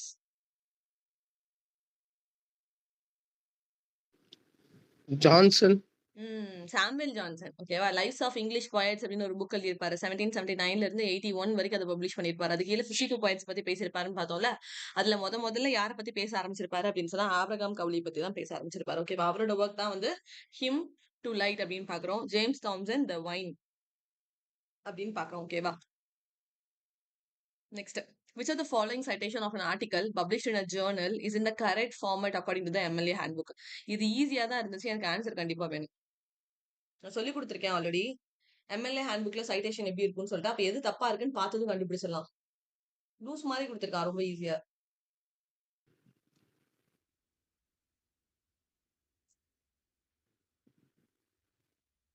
Ma'am last one. ஆமா சார், லாஸ்ட் ஒன் தான் correct. ஆமா. சரி, ஏன் ஃபர்ஸ்ட் ஒன் தப்பு? மேம் நம்மளோட எம்எல்ஏ எடிஷன்ல பார்த்தோம் அப்படின்னா author name first name second அப்படிங்கிற மாதிரி வரும். இது மேல கொடுத்துருக்கிறது ஏபிஏ ஃபார்மேட்டா இருக்கும். மேல குடுத்திருக்கிறது ஏபிஏ ஃபார்மேட்டா? அப்படி கிடையாது ஆ, சார். எப்பவுமே நம்ம என்ன பார்ப்போம், ஆத்தரோட நேம்ல தான் ஃபர்ஸ்ட் எப்பவுமே பிகின் ஆகணும். அப்புறம் இதுல வந்து ஸ்டார்ட்டிங்கே இயர் குடுத்திருக்காங்க. இயர் நம்ம ஸ்டார்ட்டிங்ல எந்த ஃபார்மேட்லயும் கிடையாது. ஏபிலயும் கிடையாது, எம்எல்ஏலயும் கிடையாது. எதுலயுமே வந்து இயர் ஓப்பனிங்ல குடுத்து அந்த வொர்க்க பத்தி நம்ம பேச போறோமா அப்படின்னு சொல்லி கேட்டா டெஃபினட்டா கிடையவே கிடையாது. அதுலயே இது வந்து தப்பாயிருது 2016ன்னு சொல்லி. அதனால ஃபர்ஸ்ட் ஒன் கிடையவே கிடையாது. செகண்ட் ஒன்ல என்ன குடுத்திருக்கான் அப்படின்னா, ஆத்தரோட நேமே குடுக்கவே இல்ல. அவங்க பாட்டுக்கு பப்ளிக் ரீடிங் அந்த civil war, draft lottery, American பீரியாடிக்கல்ஸ்ன்னு என்னமோ குடுத்திருக்காங்க. அது பீரியாடிக்கலா இருந்தாலும் சரிதான், ஜர்னலா இருந்தாலும் சரிதான். ஃபர்ஸ்ட் ஆஃப் ஆல் யார் அத எழுதுனா? அப்படின்ற பப்ளிகேஷன் தான் ஃபர்ஸ்ட் அவங்க நேம் தான் ஃபர்ஸ்ட் வரும். அதனால இது சுத்தமா வரவே வராது. ஓகேவா? அப்புறம் தேர்ட் ஒன்ல கரெக்ட்டா தான் குடுத்திருக்கான். செகண்ட் நேம் வந்து ஃபர்ஸ்ட் குடுத்துட்டான். ஃபர்ஸ்ட் நேம் ஐ மீன் இப்ப என் பேர்ல வந்து சபர்ணா சுரேஷ் அப்படின்னு சொன்னா எங்க அப்பா பேர் தான் நான் ஃபர்ஸ்ட் குடுப்பேன். அப்ப சுரேஷ் தான் ஃபர்ஸ்ட் வரும். அப்புறம் தான் என் பேர் வரும். அதே மாதிரி தான் இங்க வந்து பாக், காலன் கிளன் கரெக்ட்டா குடுத்துட்டான். பட் நேம் முடிவுமே எல்லாத்துலயும் ஃபுல் ஸ்டாப் தான் வரணும். ஏன்னா அதோட ஒரு இடம் வந்து முடிஞ்சிருச்சு. அதுக்கப்புறம் தான் அடுத்தது என்னன்றத பார்க்க போறோம். நான் என்ன எழுதினேன், எத பத்தி எழுதினேன், எப்போ எழுதினேன், எந்த பேஜ் நம்பர்ல எழுதினேன்றதுலாம் அதுக்கப்புறம் தான் வரும். அப்போ அந்த இடத்துல ஃபுல் ஸ்டாப்பே இல்லவே இல்ல. என் பேர் முடிவுமே கமா போட்டு அடுத்தது அமெரிக்கன் பீரியாடிக்கல்ஸ்னு அவங்க ஸ்டார்ட் பண்ணிருக்காங்க. அப்ப அது வரவே வராது. அப்ப எது கரெக்ட்டா குடுத்திருக்காங்க அப்படின்னு சொன்னா கிளாக் அண்ட் கிளென்லி ஃபுல் ஸ்டாப் குடுத்துட்டான். அதுக்கப்புறம் என்னன்றத குடுத்துட்டு பீரியாடிக்கல் பேஜ் நம்பர் எல்லாம் பின்னாடி குடுத்துருக்கான். அப்ப இதுதான் வந்து ரைட்டான ஃபார்மேட் அப்படின்னு பாக்குறோம். புரியுதா? புரியுதுக்கா. ஏன் அவன தூர போடுறோம் வேணான்னு சொல்றோம்ட்டு? புரியுது. புரியுது. ஓகேவா? Who among the following is the author of implied reader and act of reading? உங்களுக்கு தெரியும் இது. implied reader. Stanley fish. Stanley fish கிடையாது. நான் என்ன சொன்னேன்? இம்ப்ளைட் ரீடர், இம்ப்ளைட் ஆத்தர் அப்படின்னு சொன்னேன். ஆத்தர் வந்து பூத் போட்டு தனியா உட்கார்ந்து எழுதுவார். சோ இம்ப்ளைட் ஆத்தரோட இம்ப்ளைட் ஆத்தர் அப்படின்ற இந்த வேர்டோட ஆத்தர் வந்து யாரு அப்படின்னு சொன்னா வெயின்சி பூத் அப்படின்னு சொல்லி வருவாரு. அப்போ இம்ப்ளைட் ரீடர் அப்படின்னு சொன்னா என்ன பண்ணுவோம்? எல்லாரும் உட்கார்ந்து எப்படி உட்கார்ந்து ரீட் பண்ணுவோம்னு சொல்லி கொடுத்தேன். Second one ma'am. Wolfgang Iser அப்படின்னு சொல்லிட்டோம். ஓகேவா? சோ ஊல்ஃப் கேங் ஐசர் அப்படின்றவர் தான் இந்த ஒர்க் எழுதியிருப்பாரு. The implied reader, the act of reading அப்படின்னு சொல்லிட்டு. So அது வந்து ஊல்ஃப் கேங் ஐசர் அப்படின்றவர் தான் ஆன்சர். ரொனால்ட் பாத்தஸ் நமக்கு தெரியும், அவர் கண்டிப்பா வரவே மாட்டாரு அப்படின்னு சொல்லிட்டு. ஸ்டான்லி ஃபிஷ் எப்படி நீங்க உள்ள எடுத்துட்டு வந்தீங்க? ஸ்டான்லி ஃபிஷ் என்ன பண்ணிருப்பாரு? மேம் மில்டனோட பிராக்டிகல் கிரிட்டிசிசம் அப்படின்னு ஒண்ணு உண்டு இல்ல மேம்? இவர் தானே மேம் அது? பிராக்டிகல் கிரிட்டிசிசம் வந்து ஐஏ ரிச்சர்ட்ஸோடது 1929ல ஓகே. பப்ளிஷ் ஆயிருக்கும். அது வந்து 4 ஓகே. கைண்ட்ஸ் ஆஃப் மீனிங்னு சொல்லி பேசியிருப்பார்ல. Sense, tone, feeling and something என்னமோ பேசியிருப்பாரு. Intention. Intention yes yes. Correct. Intention அது வந்து ஐஏ ரிச்சர்ட்ஸோடது. இங்க நம்ம பார்த்துட்டு இருக்கிறது வந்து இம்ப்ளைட் ரீடர், இம்ப்ளைட் ஆத்தர்னு சொல்லி 2 விஷயங்கள் உண்டு. அதை நான் உங்களுக்கு சேர்த்து சொல்லி கொடுத்தேன். நான் என்ன சொல்லி கொடுத்தேன்? இம்ப்ளைட் ஆத்தர் அப்படின்னு கொடுத்திருக்காங்க அப்படின்னா, சாரி இம்ப்ளைட் ரீடர் அப்படின்னு ஒரு ஃப்ரேஸை கொடுத்து இது யாரோடது அப்படின்னு சொல்லி கேட்டாங்க அப்படின்னா, ரீடர்ஸ் எல்லாம் என்ன பண்ணுவோம்? கேங்கா உட்காந்து ரீட் பண்ணுவோம். அதனால ஊல்ஃப் கேங் ஐசர் தான் அதோட ஆத்தர் ஞாபகம் வச்சுக்க சொன்னேன். அதே மாதிரியே இம்ப்ளைட் ஆத்தர் அப்படின்னு கேட்டாங்கன்னா, ஆத்தர் எப்பவுமே இப்ப நான் ஒரு ஆத்தர், நான் புக் எழுதணும்னு நினைக்கிறேன். என்ன பண்ணுவேன்? ஒரு கிரௌடடான பிளேஸ்ல உட்காந்து எழுதுவேனா? இல்ல. யாருமே இல்லாத ஒரு தனி பிளேஸ்ல போய் உட்காந்தா என் பிரெயின் வந்து ஒர்க் பண்ணும் அப்படின்றதுக்காக தனியா உட்காந்து எழுதுவேன். அப்போ ஒரு பூத்ல உட்காந்து எழுதுவேன். அதனால ஒயின்சி பூத் அப்படின்றது இம்ப்ளைட் ஆத்தரோட ஒர்க்கோட நேம் அப்படின்னு சொன்னேன். ஐ மீன் ஆத்தரோட நேம்னு சொன்னேன். புரியுதா yes ma'am. Girls? Yes ma'am. Yes, ma'am. Shakti Sheela Yes, ma'am. புரியுது. Yes ma'am. So implied reader அப்படின்றது ஒரு ஒர்க்கோட டைட்டில். ஓகேவா? The patterns of prose communication in prose fiction from Bunyan to Beckett, அதுதான் அதோட ஃபுல் டைட்டில். 1974 இந்த ஒர்க் வந்து அவர் பப்ளிஷ் பண்ணிருப்பாரு. ஓகேவா?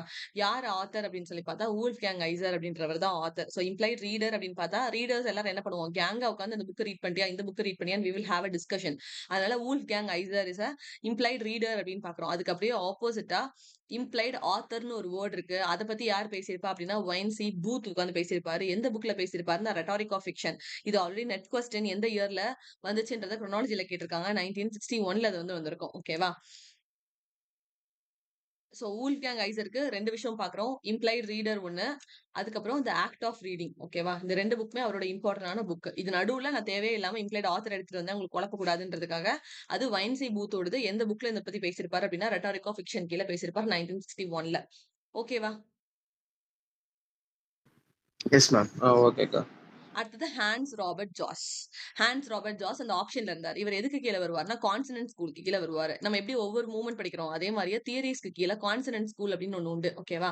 அதுக்கு வர்ற ரைட்டர் தான் ஹான்ஸ் ராபர்ட் ஜாஸ் அப்படின்னு சொல்லி பாக்குறோம். இவரோட கான்செப்ட் என்ன அப்படின்னா ஹரிசான் ஆஃப் எக்ஸ்பெக்டேஷன். ஒருத்தருக்கும் ஒரு கான்செப்ட் மனப்பாடம் பண்ணிருக்கோம்ல, அதே மாதிரி ஹரிசான் ஆஃப் எக்ஸ்பெக்டேஷன் அப்படின்றது யாரோட கான்செப்ட் அப்படின்னா ஹான்ஸ் ராபர்ட் ஜாஸோட கான்செப்ட் அப்படின்னு பாக்குறோம். ஓகேவா? இவரோட ஒரே ஒரு ஒர்க் வந்து ஏஸ்தெட்டிக் எக்ஸ்பீரியன்ஸ் அண்ட் லிட்டரரி ஹெர்மனாட்டிக்ஸ் அப்படின்னு ஒரு ஒர்க் எழுதியிருப்பார் 1982ல. இந்த ஒர்க் இது வரைக்கும் கேட்டதே கிடையாது. ஆனா கான்சிடென்ட் ஸ்கூல்ல வர்ற ஆத்தர்ஸ் யாருன்னு கேட்டப்போ ஹான்ஸ் ராபர்ட் ஜாஸ் வந்து ஆன்சரா இருந்தார். ஓகேவா?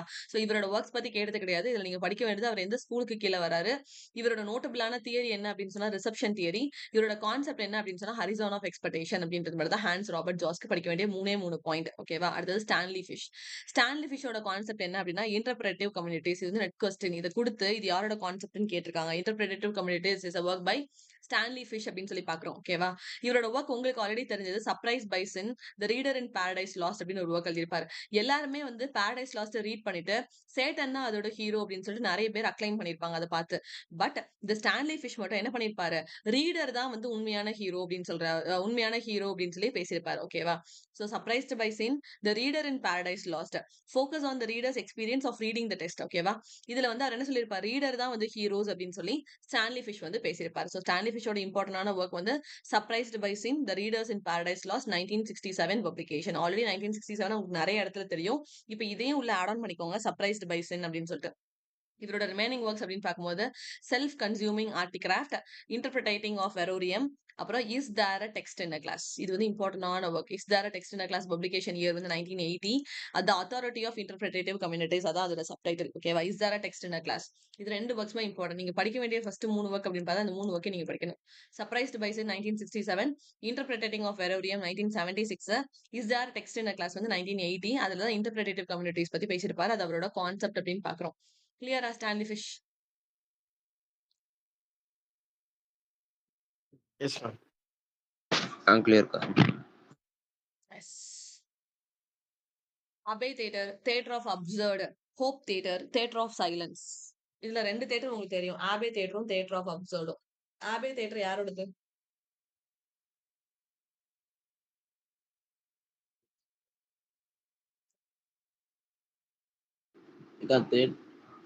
தியேட்டர் ஆஃப் அப்சர்ட் வந்து யாரோடது? மார்டின் ஈஸ்ட் நினைக்கிறேன். Martin theatre east of absurd வந்து யாரோடது அப்படின்னா மார்டின் நெஸ்லினோடது. சோ பியோட ஆன்சர் வந்து 1 அப்படின்னு சொல்லி கண்டுபிடிச்சிட்டீங்கன்னா ஆப்ஷன்ஸ் எதுலாம் ஆட்டைக்கு வரும்?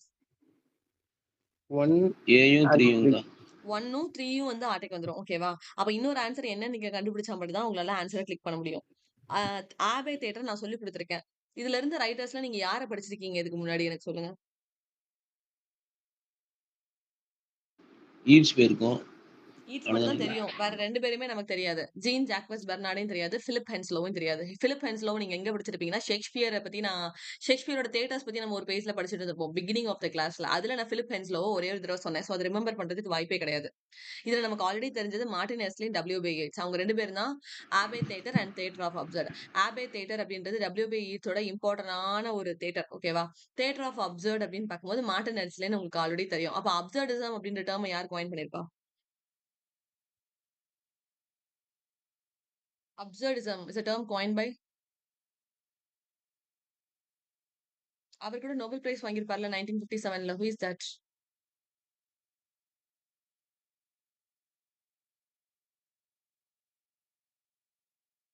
Edgar Allan Poe. Edgar Allan போவா? Albert Camus. Samuel Beckett. ஆமா. Albert Camus. Albert Camus. Samuel Beckett வந்து அதுக்கு கீழே வர்ற ரைட்டர், அப்சர்டிசம்க்கு கீழே வர்ற ரைட்டர் வந்து சாமுவேல் பெக்கெட். சாமுவேல் பெக்கெட் வந்து 1957ல நோபல் பிரைஸ் வாங்கவே இல்ல. சாமுவேல் பெக்கெட் எந்த இயர்ல Nobel prize வாங்கியிருப்பாரு?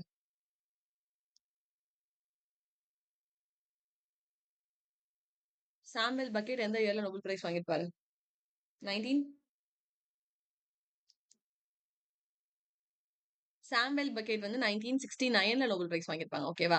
So Samuel Beckett Nobel prize வாங்கின இயர் வந்து 1969. ஆல்பர்ட் கேமஸ் நோபல் பிரைஸ் வாங்கின இயர் தான் 1957. ஓகேவா? 1957ல ஆல்பர்ட் கேமஸ் வந்து நோபல் பிரைஸ் வாங்கியிருப்பாரு. அவர் தான் என்ன டேர்மை காயின் பண்ணியிருப்பாரு அப்படின்னா அப்சர்டிசம் அப்படின்ற டேர்மை காயின் பண்ணியிருப்பாரு.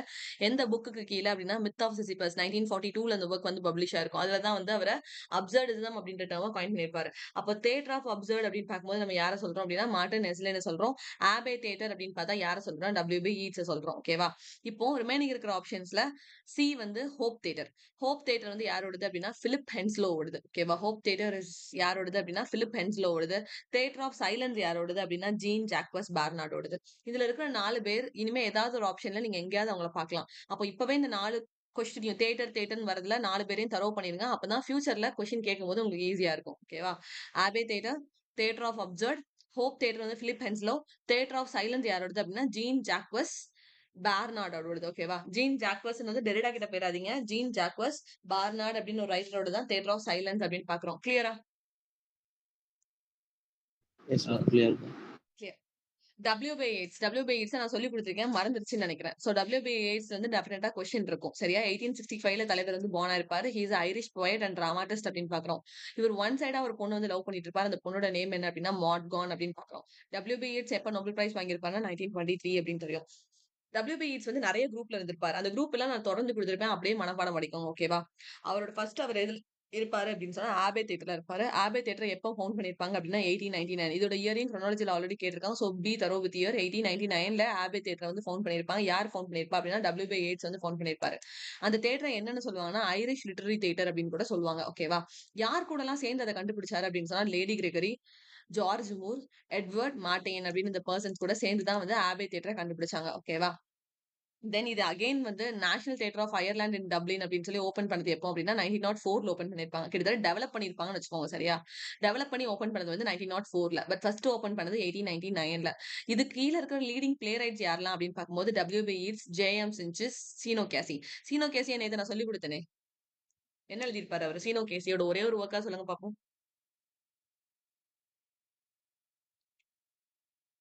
சீனா கேசிக்கு மனக்கட்டு ஸ்கிரீனை ஷேர் பண்ணி கண்ணால ஒரு தடவை பாருங்க, அப்பதான் ஞாபகம் இருப்பாரு அப்படின்னு சொல்லி நான் சொல்லி கொடுத்தேன்.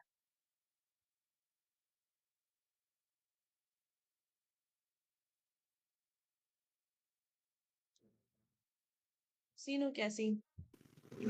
Dublin trilogy. Correct. Dublin trilogy. அது கீழ வர்ற ஒர்க்ஸ் எல்லாம் ஞாபகம் இருக்கா ஏதாவது? The Shadow of a Gunman. Shadow of the gunman, Juno and the paycock, plough and the stars. அப்புறம் கடைசியா வந்து சில்வர் டாசி அப்படின்னு ஒரு ஒர்க் எழுதியிருப்பாரு. இது எல்லாமே வந்து டப்ளின் ட்ரிலஜிக்கு கீழே வருது. அதுதான் வந்து நம்ம சீனோ கேசி அப்படின்னு பாக்குறோம். JM சின்ஸோட ஒர்க்ஸ் நம்ம ஒன்னு பார்த்திருக்கோம்ல, அது என்ன ஞாபகம் இருக்கா? பிளே பாய் சொல்லுங்க. Of the western world. ஆமா, கரெக்ட் சார். கரெக்ட். ஜேஎம் சின்ஸோட ஒர்க் என்னது அப்படின்னா playboy of the western world 1907ல வந்து பப்ளிஷ் ஆயிருக்கும். Playboy of the western world. ஓகேவா? அதான் ஜேஎம் சின்ஸ்னு பாக்குறோம்.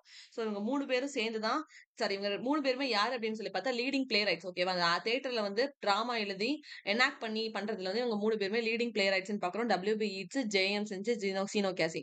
சோ கொஸ்டின் என்ன கேக்குறாங்கன்னு கரெக்டா பாருங்க. ஆபே தியேட்டர் யாரெல்லாம் கூட சேர்ந்து ஃபவுண்ட் பண்ணாங்கன்னு கேக்குறாங்களா, இல்ல அதுல இருக்க லீடிங் பிளே ரைட்ஸ் யாருன்னு கேக்குறாங்களான்னு சொல்லி. கொஸ்டின்ல எப்பவுமே ட்விஸ்ட் இருக்கும். அதனால ஆபே தியேட்டரை ஃபவுண்ட் பண்ணதுன்னு பார்த்தா WB ஈட்ஸ். யார் கூட எல்லாம் சேர்ந்து ஃபவுண்ட் பண்ணாங்க? Lady Gregory, George Moore, Edward Martyn. Leading playwrights யாரெல்லாம் கேட்டா WB Yeats, JM Synge, Sean O'Casey. ஓகேவா? இவங்க ரெண்டு பேரையும் உங்களுக்கு ஆல்ரெடி தெரியும். சீனோ கேசியும் JM சின்ஸையும் நமக்கு தெரியும். அடுத்தது ரைமர்ஸ் கிளப்ல இருப்பார். ஃபர்ஸ்ட் ஆபே தியேட்டர்ல இருப்பாரு. அடுத்தது ரைமர்ஸ் கிளப். ரைமர்ஸ் கிளப் வந்து ஈட்ஸ் எப்ப ஃபவுண்ட் பண்ணிருப்பாருன்னா 1890ல ஃபவுண்ட் பண்ணிருப்பார் லண்டன்ல. யார் கூட சேர்ந்து பண்ணிருப்பாரு அப்படின்னா அர்னஸ்ட் ஜோன்ஸ் கூட சேர்ந்து பண்ணிருப்பாரு. ஓகேவா?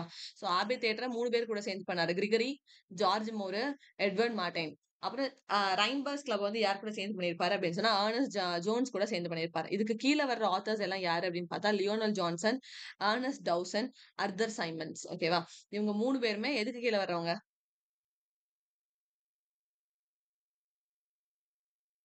Primus rhymers Club. Club. Rhymers club கீழ வர்றவங்க. சரியா? சோ ரைமர்ஸ் கிளப் கீழ வர்றது யாருன்னா அலாங் வித் அர்னஸ்ட் ஜோன்ஸ் கண்டுபிடிச்சார். சேர்ந்து கண்டுபிடிச்சார். அவர் வந்து ரிமைனிங் வர மெம்பர்ஸ்னா Lionel Johnson, Ernest Dowson, Arthur Symons. இங்க எல்லாம் கீழ மெம்பர்ஸ் அப்படின்னு பாக்குறோம். ஓகேவா? அடுத்தது சிம்பிளிஸ்ட் மூவ்மெண்ட். சிம்பிளிஸ்ட் மூவ்மெண்ட் கீழ இவரும் இருந்திருப்பாரு. அர்தர் சைமன்ஸ் இருந்திருப்பாரு. WB ஈட்ஸ் இருந்திருப்பார். TS எலியட் இருந்திருப்பாரு. TS எலியட் நான் பார்க்கும்போது சொல்லி கொடுத்தேன். சிம்பிளிஸ்ட் மூவ்மெண்ட் கீழ TS எலியட் கூட முக்கியமா இருந்த ரைட்டர் வந்து அர்தர் சைமன்ஸ். நெட்ல ஒரு தடவை கேட்டிருக்காங்கடா, சோ படிச்சுக்கோங்க அப்படின்னு சொல்லிட்டு. சோ மூணாவது குரூப் வந்து சிம்பிளிஸ்ட் மூவ்மெண்ட். ஃபர்ஸ்ட் வந்து ஆபே தியேட்டர், அடுத்தது வந்து ரைமர்ஸ் கிளப், அடுத்தது சிம்பிளிஸ்ட் மூவ்மெண்ட், அடுத்தது நோவா தியேட்டர்னு ஒண்ணு இருப்பாரு. இந்த நோவா தியேட்டர் அப்படின்றது ஒரு ஜாப்பனீஸ் தியேட்டர். ஓகேவா? நோவா தியேட்டர் அப்படின்றது ஜாப்பனீஸ் தியேட்டர். இதுக்குள்ள யாரு வந்து WB ஈட்ஸ் இன்ட்ரோடியூஸ் பண்ணி விட்டுருப்பா அப்படின்னா எஸ்ரா பவுண்ட் வந்து இன்ட்ரோடியூஸ் பண்ணி விட்டுருப்பாங்க. அதுக்கப்புறம் தான் அவர் வந்து அதுல ஜாயின் பண்ணிருப்பாரு. So Noh theatre it is a Japanese theatre. Ezra Pound தான் வந்து அதுல வந்து ஜாயின் பண்ணி விட்டுருப்பாங்கன்னு பாக்குறோம். ஓப்பனிங் கிளியரா? Yes ma'am. Abbey theatre, rhymers club, symbolist movement, அதுக்கப்புறம் நோவா தியேட்டர். ஓகேவா? சோ இவரோட ஒர்க்ஸ் அப்படின்னு சொல்லி பார்த்தா நான் ஹைலைட் பண்ணிருக்கேன். அது எல்லாமே நம்ம படிக்க தான் செய்யணும். ஃபர்ஸ்ட் ஒர்க் வந்து த வாண்டரிங் ஆஃப் ஓசின். அதுக்கு மேல மொடாசான ஒரு ஒர்க் எழுதியிருப்பாரு. நான் அதை டேரக்டா படிங்க அப்படின்னா உங்களுக்கு குழப்ப தான் செய்யும். சரியா? சோ வாண்டரிங் ஆஃப் ஓசின் அப்படின்னு ஒரு ஒர்க் எழுதியிருப்பாரு. த கவுண்டஸ் கேத்லின் அப்படின்னு சொல்லி ஒரு ஒர்க் எழுதியிருப்பாரு. அதுக்கப்புறம் இந்த கிரீன் ஹாம்லெட்னு ஒரு ஒர்க் எழுதியிருப்பாரு. வெறுமனே ஹாம்லெட் அப்படின்னு பார்த்தா நமக்கு ஷேக்ஸ்பியர் அப்படின்னு தெரியும். அப்ப கிரீன் ஹாம்லெட் அப்படின்னு சொல்லி ஒரு ஒர்க் எழுதியிருப்பாரு. அப்புறம் வைல்ட் ஸ்வான் அட் கூலி 2024 டிசம்பர் எக்ஸாம்ல WB ஈட்ஸோடது chronologyல கேட்டிருக்காங்க. இதுல வைல்ட் ஸ்வான் அட் கூலி இருந்துச்சு. Second coming sailing to Byzantium among school children's. அப்புறம் இன்னொரு ஒர்க் இருந்துச்சு. ஓகேவா? இது எல்லாமே வந்து அவரோட chronologyல கேட்ட ஒர்க்ஸ். சோ என்ன ஆர்டர்ல கொடுத்திருக்கனோ அந்த ஆர்டர்லயே படிச்சிருந்தா chronology அட்டெண்ட் பண்றதுக்கு ஈஸியா இருந்திருக்கும். சோ ஃபர்ஸ்ட் எதுல இருந்து ஸ்டார்ட் ஆகுதுன்னா வாண்டரிங் ஆஃப் ஆசின் அப்படின்றது ஸ்டார்ட் ஆகுது. அப்புறம் கவுண்டஸ் கேத்லின், அப்புறம் கிரீன் ஹாம்லெட்னு ஒரு ஒர்க் எழுதியிருப்பார். அப்புறம் வைல்ட் ஸ்வான் அட் பூலி இது வந்து 1917ல இந்த ஒர்க் வந்து அவர் பப்ளிஷ் பண்ணியிருப்பார். ஓகேவா? அப்புறம் ஈஸ்டர் 1916 செகண்ட் கம்மிங் இது எல்லாமே அவரோட ஒர்க்ஸ்னு சொல்லி பாக்குறோம். இந்த ஈஸ்டர் 1916ம் சரி செகண்ட் கம்மிங்கும் சரி இது எல்லாமே கிறிஸ்டியானிட்டி ரிலேட்டடா அந்த ஒர்க்ஸ் எல்லாம் அவர் எழுதியிருப்பார். ஓகேவா? ஈஸ்டர் 1916 செகண்ட் கம்மிங் அப்படின்னு சொல்லிட்டு. அப்புறம் த டவர் அப்படின்னு சொல்லி அவரோட ஃபேமஸான கலெக்ஷன் 1928ல வந்து பப்ளிஷ் பண்ணிருப்பாங்க. இதுக்கு கீழே பப்ளிஷ் ஆன ஒர்க்ஸ் அப்படின்னு பார்க்கும்போது sailing to Byzantium among school children அப்படின்னு சொல்லி 2 ஒர்க் பப்ளிஷ் பண்ணிருப்பாரு. ஓகேவா? சைலிங் டு பைசாண்டியம் அப்படின்றது வேற ஒர்க், வெறும் பைசாண்டியம்னு கேட்டாங்கன்னா அது வேற ஒர்க். ரெண்டோட பப்ளிகேஷனும் வேற வேற. சைலிங் டு பைசாண்டியம் 1928ல பப்ளிஷ் ஆயிருக்கும், வெறும் பைசாண்டியம் 1932ல பப்ளிஷ் ஆயிருக்கும். ஸோ ரெண்டையும் குழப்பிக்க கூடாது. சைலிங் டு பைசாண்டியம்னா வேற, வெறும் பைசாண்டியம்னா ரெண்டும் வேற வேற ஒர்க். பட் ரெண்டுமே WB எய்ட்ஸ் ஓடுது அப்படின்னு பாக்குறோம். கிளியரா இது? S clear. மேம்.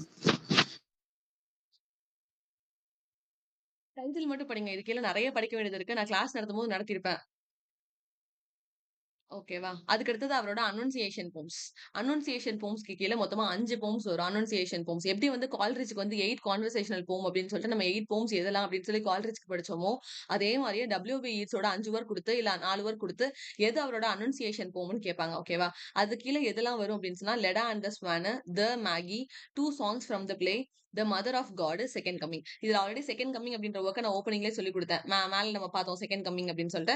மீதி இருக்க ஒர்க் நம்ம தான் படிக்கணும். Leda and the swan, the magi, 2 songs from a play, the mother of God, second coming. ஓகேவா? இது எல்லாமே அவங்களோட அனௌன்சியேஷன் போம்ஸ் அப்படின்னு சொல்லி பாக்குறோம்.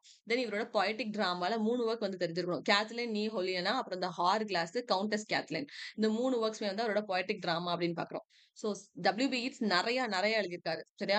TS எலியட் எப்படி வதன்னு எழுதியிருக்காரோ அதே மாதிரியே தான் WB ஈட்ஸும் எழுதியிருப்பாரு. பட் இப்போதைக்கு நான் சொன்ன ஒர்க்கை மட்டும் தரவு பண்ணுங்க. பட் எனக்கு இயரோட தரவாகணும். Wandering of Oisin, countess Cathleen, அப்புறம் கிரீன் ஹாம்லெட், வைல்டு சானட் கூலி தான் ஃபர்ஸ்ட் நம்ம பாக்குறோம் 1917 பப்ளிகேஷன். அப்புறம் Easter 1916 second coming, the tower அப்படின்றது அவரோட ஃபேமஸான கலெக்ஷன் 1928ல வந்து பப்ளிஷ் பண்ணிருக்காங்க. அது கீழே sailing to Byzantium among school children ஒரு ஒர்க் பப்ளிஷ் பண்ணிருக்காரு. அப்புறம் வெறும் பைசாண்டியம் ஒரு ஒர்க். அதுக்கப்புறம் டைரக்டா அவரோட அனௌன்சியேஷன் போம்ஸ் வந்துருங்க. Leda and the swan, the magi, 2 songs from the play, mother of God, second coming. Then அவரோட poetic drama the hour glass, countess Cathleen, Cathleen ஹோல்வியா அப்படின்னு ஒரு ஒர்க் எழுதியிருப்பாரு. இது எல்லாமே அவரோட இம்பார்ட்டன்டான ஒர்க்ஸ் பார்ப்போம். கிளியரா? Yes ma'am. ஓப்பனிங்ல 4 மூவ்மெண்ட்ஸ் பார்த்திருக்கோம். ஆபே தியேட்டர் எப்போ ஃபவுண்ட் பண்ணாங்கன்னா 1899ல. யார் கூட சேர்ந்து ஃபவுண்ட் பண்ணானா லேடி கிரிகரி, அப்புறம் இன்னொருத்தர் ஜில ஸ்டார்ட் ஆவாரு. அப்புறம் எட்வர்டு.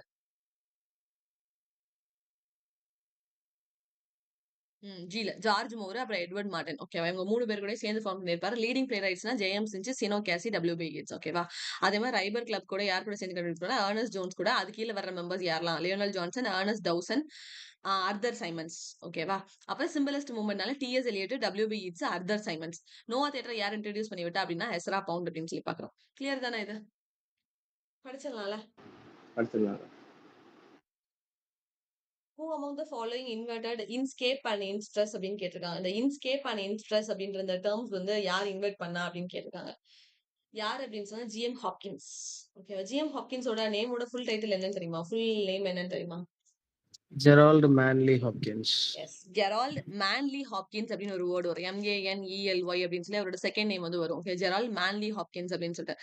கொஸ்டின் ஒரு தடவை எப்படி கேட்டிருந்தாங்க அப்படின்னு சொன்னா எந்த ஆத்தரோட மிடில் நேம் வந்து அவருக்கு சுத்தமா பிடிக்காது அப்படின்னு சொல்லி கேட்டிருந்தாங்க. அது யார் அப்படின்னா GM ஹாப்கின்ஸ் தான். GM ஹாப்கின்ஸோட ஃபுல் நேம் வந்து ஜெரால்ட் மேன்லி ஹாப்கின்ஸ் அப்படின்னு பாக்குறோம். அந்த வேர்டு மேன்லி அப்படின்னு ஒரு வேர்டு வருது தெரியுமா? அந்த வேர்டு வந்து இவருக்கு சுத்தமா பிடிக்கவே பிடிக்காது. ஓகே, சோ அவரோட நேம்ல இருக்கிற செகண்ட் வேர்டை அவருக்கு செகண்ட் நேம் வந்து அவருக்கு பிடிக்காது. யாருக்கு அப்படின்னு சொல்லி கேட்டா அது வந்து GM ஹாப்கின்ஸ்க்கு தான் பிடிக்காது. சோ GM ஹாப்கின்ஸோட மேன்லி வந்து அவருக்கு பிடிக்காது. சோ இப்ப அவரோட இன்வெர்டட் டேர்ம்ஸ் தான் என்னது அப்படின்னு பார்த்தா இன்ஸ்கேப் அண்ட் இன்ஸ்ட்ரஸ் அப்படின்றது GM ஹாப்கின்ஸோட டேர்ம்ஸ் அப்படின்னு பாக்குறோம். வில்லியம் ஃபாக்னர் எப்போ Nobel prize வாங்கியிருப்பாரு?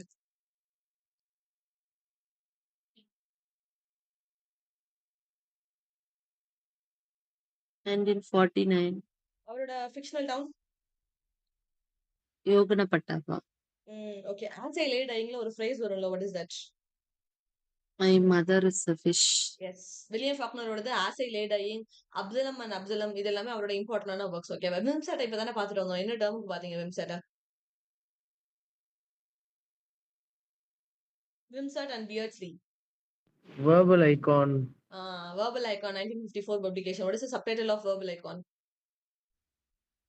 Of meaning of poetry. Structure of Studies in structure வரவே வராது. Studies in meaning of poetry. அப்புறம் studies in structure of poetry. ரெண்டுமே ஸ்டடீஸ் இன் ஸ்டார்ட் ஆகும். ஓகேவா? Studies in meaning of poetry William K விம்செட்டோடது. அதுக்கு கீழ அவர் என்ன எஸ்ஸே பத்தி பேசியிருப்பார்ல?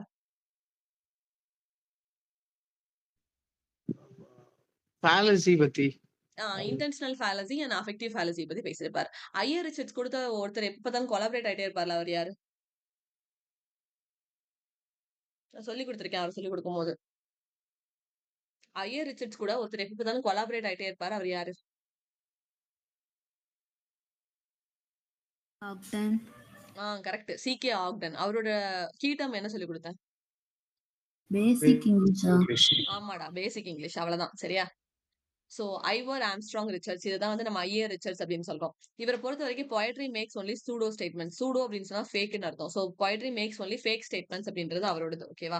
இவர் மெஜாரிட்டி யார் கூட கொலாபரேட் பண்ணுவார் அப்படின்னா சி.கே. ஆக்டன் கூட கொலாபரேட் பண்ணுவார். அவரோட உங்களுக்கு கீ டேர்ம் தான் நான் என்ன சொல்லி கொடுத்தேன்னா பேசிக் இங்கிலீஷ் அப்படின்னு சொல்லிட்டு.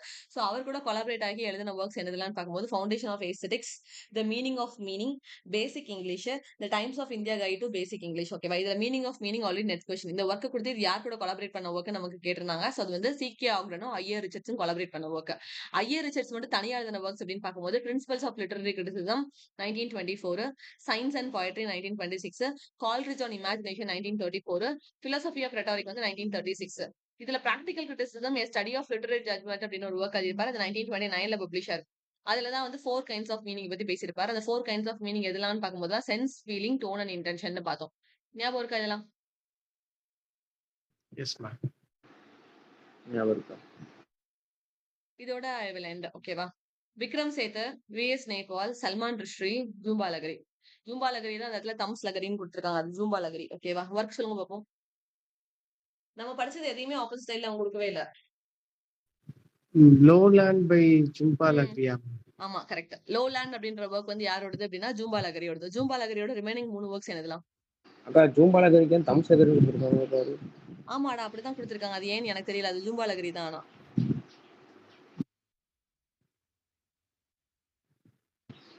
லோலாண்ட்ல சொல்லுங்க. வந்து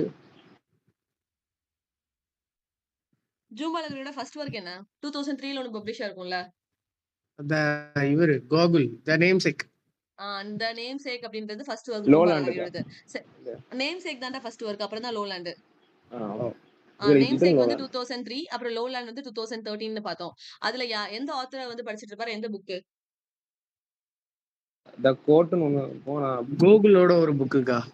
நிக்கோலே கோகுல். நிக்கோலே கோகுலோட த கோட் அப்படின்னு சொல்லி பார்த்தோம். ஓகேவா?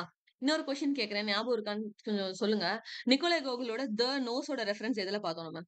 கொஞ்சம் கஷ்டம் தான் ரிவைண்ட் பண்ணி பாக்குறது.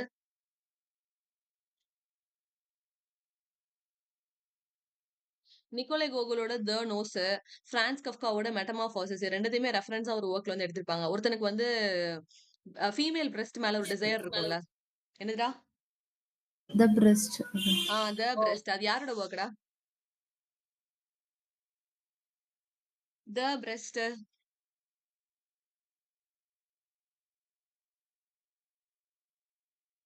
அது யாரோட ஒர்க்? த பிரஸ்ட் கபேஷ் நாவல்ஸ்னு பார்த்தோம். யாரோட ஒர்க்? கபேஷ் நாவல்ஸ். டேவிட் கபேஷ் தான் அதுல வர ப்ரோட்டகனிஸ்ட். வந்து ஒரு லிட்டரேச்சர் ப்ரொஃபஸரா இருப்பான். த பிலிப் பிரஸ்ட் யார்? ரோத்துக்கா. பிலிப் ரோத். பிலிப் ரோத்தோட ஃபிக்ஷனல் கேரக்டர் யாரு?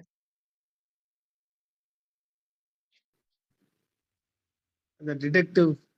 டிடெக்டிவ்லாம் அந்த கிடையாது. சுக்கர்மேன் தாங்க. ஜுக்கர்மேன், நாதன் ஜுக்கர்மேன் அப்படின்னு ஒரு கேரக்டர் வந்து தான் ஒரு ஃபிக்ஷனல் கேரக்டரா ஃபிக்ஸ் பண்ணிருப்பாரு. அதை பார்த்ததுக்கு அப்புறம் தான் நம்ம அதுக்கு கீழே வந்து 2 ஒர்க்ஸ் பார்த்தோம். அமெரிக்கன் ட்ரிலஜி ஒன்னு, அதுக்கப்புறம் ஒரு ஜுக்கர்மேன்ஸ் பவுண்ட் அப்படின்னு சொல்லி ஒரு டெட்ராலஜி எழுதியிருப்பாரு. அப்புறம் தான் கபேஷ் நாவல்ஸ் அப்படின்னு சொல்லிட்டு அந்த 3 ஒர்க்ஸ் எழுதியிருப்பாரு. ஞாபகம் இருக்கா? ஞாபகம் இருக்கா? எஸ். ஜூம்பா லகரிக்கு 2 ஒர்க் சொல்லிட்டீங்க. ஒன்னு வந்து நேம் சேக், ரெண்டாவது வந்து லோலாண்ட். ரிமைனிங் 2 ஒர்க்ஸ் என்னது? இன்டர்பிரட்டர் ஆஃப் மாலதீஸ்னு ஒன்று. அப்புறம் லாஸ்ட் மாலத்தீவ்ஸ் போயிட்டான். எதை விட்டுட்டு போனா? அவனோட இடத்த விட்டுட்டு. இடம்ன்றது நம்ம இருக்கிறது எர்த் அன்கஸ்டம்டு எர்த் 2008 பப்ளிகேஷன் ஓகேவா. இவ்வளவுதான் ஜூம்பாலகரிக்கு பார்த்திருந்தோம். ஸோ லோலேண்ட் வந்து நமக்கு தெரியும். மீதி இருக்கிற ஆத்தர் உங்களுக்கு தெரியும். விக்ரம் சேது, விஎஸ் நைபால், சல்மான் ருஷ்டி 3 பேரையும் நல்லா தெரியும். ஆனா கொடுத்திருக்க ஒர்க் எதுவுமே நமக்கு தெரியாது. சரியா? ஸோ இப்பதான் புதுசா அதை வந்து ஆட் ஆன் பண்ணிக்க போறோம் நம்மளோட கலெக்ஷன்ஸ் ஆஃப் ஒர்க்ஸ்ல. ஸோ விக்ரம் சேத் அப்படின்னு பார்க்கும்போது ஃப்ரம் ஹெவன் லேக்னு ஒரு ஒர்க் எழுதியிருக்காரு. ஓகேவா. Vikram Seth from heaven lake. VS நைபாலோட ஒர்க் வந்து மாஸ்க் ஆஃப் ஆஃப்ரிக்கான்னு இருக்கா. நம்ம விஎஸ் நைபால் நேத்து தான் தரவு பண்ணோம். பட் அதுல ஒரு ஒர்க் இருக்குன்னு எனக்கு தெரியாது. த மாஸ்க் ஆஃப் ஆஃப்ரிக்கா அப்படின்னு ஒரு ஒர்க் வந்து விஎஸ் நைபாலோடது. அப்புறம் சல்மான் ருஷ்டியோட ஒர்க்ஸ் நமக்கு எல்லாமே தெரியும். அதுல நைஃப் அப்படின்னு ஒரு ஒர்க் எழுதியிருக்காரு அவர் வந்து. அப்புறம் ஜூம்பாலகரியோடது த லோ லேண்ட் அப்படின்னு பாக்குறோம். கிளியரா? Yes ma'am. இந்த ஒர்க்ஸ் எல்லாம் ஆட் ஆன் பண்ணிக்கோங்க. ஓகேவா. விஎஸ் நைபாலோடது the mask of Africa, Vikram சேத்தோடது from heaven lake, Salman Rushdie வந்து கத்தின்னு ஒரு நைஃப் அப்படின்னு ஒரு ஒர்க் எழுதியிருக்காரு அப்படின்னு சொல்லிட்டு. இன்னைக்கு கிளாஸ்ல எதுவும் டவுட்ஸ் இருக்காடா? இல்ல இதையும் நேத்து நான் இந்தியன் ரைட்டிங் வாங்கன்னு சொல்லி கொடுத்தேன் எல்லா ரைட்டர்ஸையுமே. எனக்கு அதெல்லாம் படிச்சுட்டு வந்துருங்க. ஈவினிங் கொஸ்டின் செஷன் இருக்கும். இது வரைக்கும் எனக்கு கம்ப்ளீட் பண்ணிருக்கணும். ஓகேவா. ஓகே. குவிஸ் நேத்து நீங்க எனக்கு ஆன்சர் போடவே இல்ல. பிரின்ஸ் மட்டும் தான் போட்டிருந்தாங்க. வேற யாரும் இங்க என்ன பண்ணிட்டு இருக்கீங்கன்னு எனக்கு புரியவே இல்ல. எனக்கு ஆன்சர்ஸ் நேத்துக்குள்ளதையும் சேர்த்து இன்னைக்குள்ளதுக்கும் சேர்த்து எனக்கு ஆன்சர்ஸ் வந்து போஸ்ட் பண்ணிக்கணும். இல்ல கால் பண்ணி கேட்பேன் என்னன்னு சொல்லி. Thank you guys. அக்கா ஒரு நிமிஷம் அக்கா. அக்கா அந்த ஃபர்ஸ்ட் பேப்பருக்கு நோட்ஸ் அனுப்ப முடியுமா அக்கா? அந்த ஹையர் ஸ்டடீஸ் அந்த இதெல்லாம். ஹையர் எஜுகேஷனோட சாஃப்ட் காப்பி சென்ட் பண்ண முடியாது. பிரின்ஸ் கொஞ்சம் டைம் கொடுங்க. அதை நான் எடிட் பண்ணிட்டு இருக்கேன். புக்கா கன்வெர்ட் பண்றேன்னா for sure I will send you. ஓகேக்கா. ஓகேவா. புக் அது வந்து நான் மட்டும் கொஞ்சம் கஷ்டப்பட்டு டைப் பண்ணேன். ஈஸியா ஃபார்வர்ட் ஆயிடுச்சு அப்படின்னா எனக்கு கஷ்டமா இருக்கும். புரியுதுல்ல? புரியுதுக்கா. அதனால வீடியோஸ் மட்டும் கொஞ்சம் லிசன் பண்ணுங்க. கொஞ்சம் அக்கா அட்ஜஸ்ட் அந்த பண்ணி வீடியோஸ் இருந்தா மட்டும் கொஞ்சம் திரும்பி குரூப்ல இது எடுத்து மொத்தமா போடணுமா? நீங்க ஆமா ஆமா சரி ஓகே. ஓகேக்கா தேங்க்ஸ். தேங்க்ஸ்டா. தேங்க்யூ. Thank you sir.